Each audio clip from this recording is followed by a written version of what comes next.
The unearthing of shocking revelations from recently unsealed court documents has opened a window into the intricacies of the Delphi double murder case, shedding unprecedented light on the circumstances surrounding the tragic deaths of two Indiana teenagers.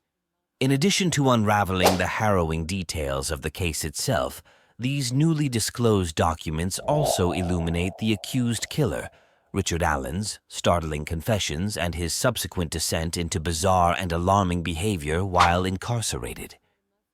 For nearly half a decade and a half, a cryptic video had stood as the sole, haunting clue available to the public concerning the unresolved murders of Abby Williams and Libby German on that fateful February 13th in 2017. The two young girls, aged 13 and 14, had ventured out for an ordinary hike along a picturesque trail in Delphi, Indiana, only to vanish into the abyss. Their lifeless bodies were discovered the following day in the wooded vicinity. The video, hauntingly captured by one of the victims just moments before her life was brutally extinguished, had been released to the public in a desperate attempt by investigators to garner more information. What has now been irrefutably established is that the man captured in the footage was none other than Richard Allen. Since his apprehension in October of the preceding year, Allen has purportedly confessed to the abhorrent double homicide, plunging the community and the nation into a state of shock and bewilderment.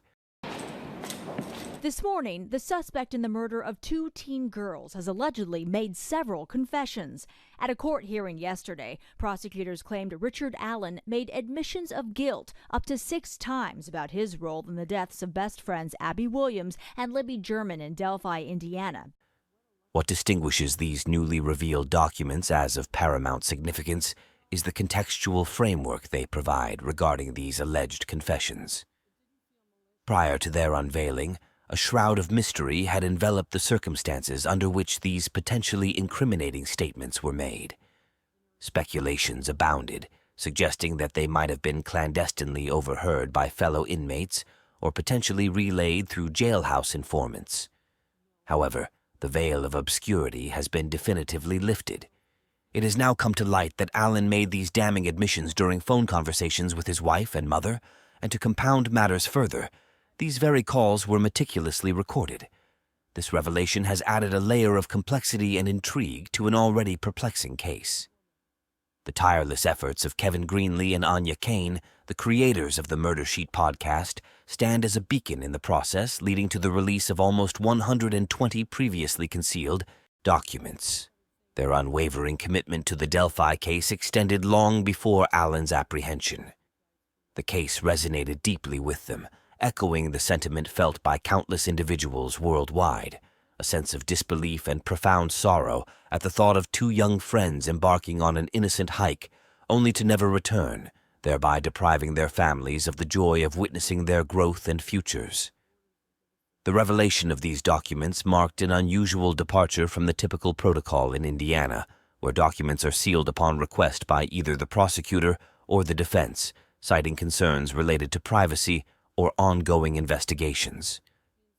In this particular instance, no such requests had been submitted, prompting justified questions regarding the transparency and adherence to procedural norms. Greenlee and Kane, cognizant of the irregularities, took the initiative to file a motion seeking the unsealing of these documents, a motion that was ultimately met with favor by Judge Francis Gull, resulting in the release of these revelatory papers. The alleged confessions made by Allen, as unveiled in the newly disclosed documents, have become a focal point for legal analysts and observers alike. The fact that a defendant would willingly, and in defiance of common sense, make self-incriminating statements during phone calls that were monitored and recorded has baffled many. These confessions are poised to become a critical component of the prosecution's arsenal during the impending trial. The documents in question divulge that Allen confessed to the murders, both to his wife and his mother, during a phone call that transpired on April 3rd. His wife, upon hearing the confession, hastily terminated the call. The context within which these confessions were made is particularly startling, shared with his two staunchest supporters. The defense may proffer the argument that Allen's mental state had deteriorated as a consequence of the harsh conditions of his incarceration, potentially casting doubts on the credibility of his admissions. In contrast, the prosecution may emphasize the inexplicability of his confession to loved ones, if he were indeed innocent. Furthermore, the documents provide a chilling account of Allen's precipitous mental decline following these confessions. He embarked on a disturbing spree of unconventional behavior, including the soaking and consumption of his own legal paperwork, a refusal to sleep, and the deliberate destruction of a tablet used for communication. Such erratic conduct raises questions not only about his mental stability, but also whether it is a manifestation of guilt or a reaction to the rigors of incarceration. Allen's defense counsel posits that his mental state has declined due to the conditions at the Westville Correctional Facility, where he is confined to a cramped 12x8 cell for his own protection. Striking parallels have been drawn between his treatment and the experiences of prisoners of war, further underscoring the gravity of his mental distress, including tendencies towards self-harm and suicidal ideation.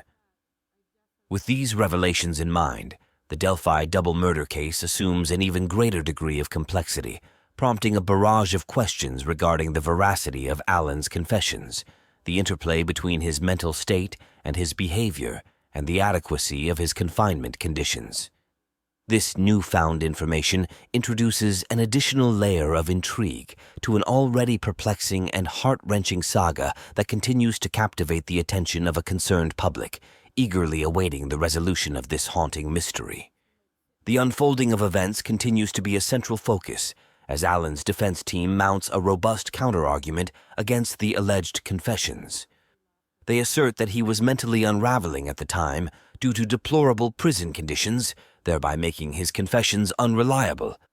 This perspective aims to cast doubt on the veracity of Allen's statements, essentially suggesting that he was not in his right mind when he made them. This defense strategy, though understandable, faces a formidable challenge, given the unique context in which the confessions were made to his own wife and mother, individuals who have steadfastly supported him in public hearings. It is difficult to imagine that they would have applied intense pressure or coercion during those conversations. The defense's uphill battle is further compounded by the fact that these confessions were recorded, making it harder to dismiss them as mere products of a mentally compromised state. The defense has also challenged the constitutionality of Allen's treatment in prison, asserting that his confessions cannot be taken seriously given his deteriorating mental state. This argument hinges on the physical changes observed in Allen during his incarceration, particularly his significant weight loss, which is posited as evidence of a mental breakdown.